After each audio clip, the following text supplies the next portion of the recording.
ಲೋಕಸಭೆಯಲ್ಲಿ ಇಂದು ಕೂಡ ರಫೇಲ್ ಕೋಲಾಹಲ. ಬೋಫೋರ್ಸ್ ಹಗರಣದಿಂದಾಗಿ ಕಾಂಗ್ರೆಸ್ ನಾಶವಾಯಿತು.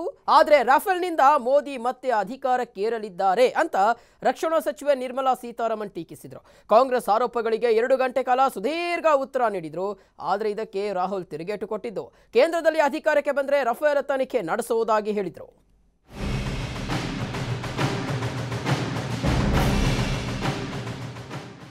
ಲೋಕಸಭೆಯಲ್ಲಿ ಇಂದು ಕೂಡ ರಫೇಲ್ ಕೋಲಾಹಲ. ರಾಹುಲ್ ಆರೋಪಗಳಿಗೆ ನಿರಂತರವಾಗಿ 2 ಗಂಟೆಗಳ ಕಾಲ ಉತ್ತರ ಕೊಟ್ಟ ರಕ್ಷಣಾ ಸಚಿವೆ ನಿರ್ಮಲಾ ಸೀತಾರಾಮನ್ ಕಾಂಗ್ರೆಸ್ ವಿರುದ್ಧ ಪ್ರತ್ಯಾರೋಪ ಮಾಡಿದ್ದಾರೆ. ಬೋಫೋರ್ಸ್ ಹಗರಣ ಪ್ರಸ್ತಾಪಿಸಿ ತಿರುಗೇಟು ಕೊಟ್ಟಿದ್ದಾರೆ. ಬೋಫೋರ್ಸ್ ಹಗರಣದಿಂದಲೇ ಕಾಂಗ್ರೆಸ್ ಮುಳುಗಿ ಹೋಗಿದೆ. ನಿರೀಕ್ಷಿತ ಕಾಣಿಕೆ ಸಿಗಲಿಲ್ಲ ಎಂಬ ಕಾರಣಕ್ಕೆ ಕಾಂಗ್ರೆಸ್ ರಫೇಲ್ ಒಪ್ಪಂದ ಸ್ಥಗಿತಗೊಳಿಸಲಾಗಿತ್ತು ಎಂದು ಆರೋಪಿಸಿದ್ರು. ಈಗ HAL ಸಂಸ್ಥೆ ಅಭಿವೃದ್ಧಿ ಸಂಬಂಧ ಕಾಂಗ್ರೆಸ್ ಮೊಸಳೆ ಕಣ್ಣೀರು ಹಾಕ್ತಿದೆ ಅಂತ ಕಿಡಿಕಾರಿದ್ರು. Escalation or exchange rate variations not work? Will escalation or exchange rate variations not work? The price of a basic aircraft cannot be compared with a battle-ready aircraft, with weaponry, with electronic warfare equipments, with maintenance, with spares, with test equipments and other associated costs. ಮೊದಲ ಬಾರಿಗೆ Rafale ದರ ಬಹಿರಂಗಗೊಳಿಸಿದ ನಿರ್ಮಲಾ 670 ಕೋಟಿ ರೂಪಾಯಿ ವೆಚ್ಚದಲ್ಲಿ ಖರೀದಿಸಲಾಗುತ್ತಿದೆ. UP ಅವಧಿಯಲ್ಲಿ ಇದರ ಮೌಲ್ಯ 737 ಕೋಟಿ ರೂಪಾಯಿ ಆಗಿತ್ತು. ನಾವು 9% ಕಡಿಮೆ ಮೊತ್ತದಲ್ಲಿ ಒಪ್ಪಂದ ಮಾಡಿಕೊಂಡಿದ್ದೇವೆ ಎಂದು ಸದನಕ್ಕೆ ಮಾಹಿತಿ ನೀಡಿದ್ರು. ಯುಪಿ ಅವಧಿಯಲ್ಲಿ ರಫೇಲ್ ವಿಮಾನ ಖರೀದಿ ನಿರ್ಣಯ ತೆಗೆದುಕೊಳ್ಳಲೇ ಇಲ್ಲ. ಮಧ್ಯವರ್ತಿಗಳ ಆಗಮನದ ನಂತರ ಎಲ್ಲ ಡೀಲ್ ಕುದುರಿತು. ಆದರೆ NDA ಸರ್ಕಾರದ ಅವಧಿಯಲ್ಲಿ ಯಾವುದೇ ದಲ್ಲಾಳಿಗಳಿಲ್ಲದೆ ಎಲ್ಲ ವ್ಯವಹಾರ ಪೂರ್ಣಗೊಂಡಿದೆ ಎಂದು ಕಾಂಗ್ರೆಸ್ಗೆ ತಿರುಗೇಟು ಕೊಟ್ಟಿದ್ದಾರೆ. So let us not compare apples with oranges. Your 526, the 526 that they're quoting should be compared with 737, which is their basic aircraft's cost. So 670 with 737 is very clear.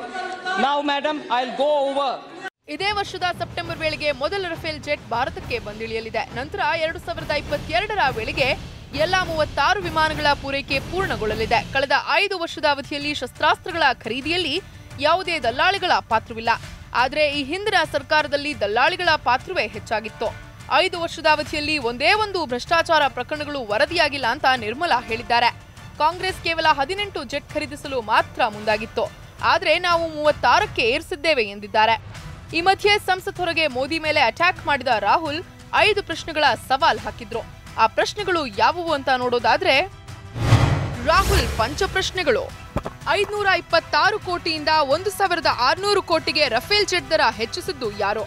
ವಾಯುಪಡೆನ, ರಕ್ಷಣಾ ಸಚಿವರ ಅಥವಾ ಪ್ರಧಾನಿ ಮೋದಿನ?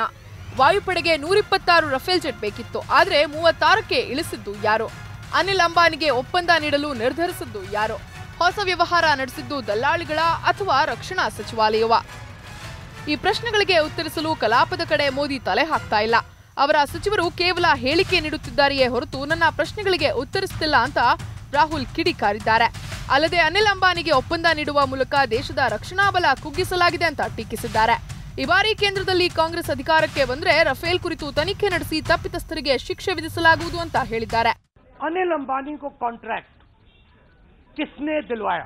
हॉलैंड जी ने कहा है कि अनिल अंबानी को कॉन्ट्रैक्ट नरेंद्र मोदी जी ने दिलवाया है.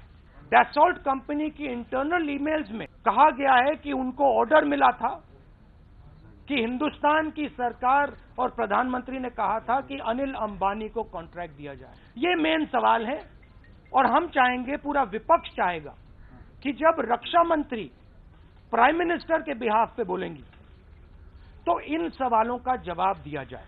आखिरी बात, और ये शायद मेन सवाल है, ಕತಾರ್ ಮತ್ತು ಈಜಿಪ್ಟ್ಗಿಂತಲೂ ಭಾರತ ಸರ್ಕಾರ ಹೆಚ್ಚಿನ ಹಣ ನೀಡಿ ರಫೇಲ್ ಜೆಟ್ ಖರೀದಿಸಿದೆ ಅಂತ ಕಾಂಗ್ರೆಸ್ ಹೇಳ್ತಿದೆ. ಒಟ್ನಲ್ಲಿ ರಫೇಲ್ ಸಮರದಲ್ಲಿ ಸಂಸತ್ ಕಲಾಪ ಕೊಚ್ಚಿ ಹೋಗ್ತಿದೆ. News desk TV5.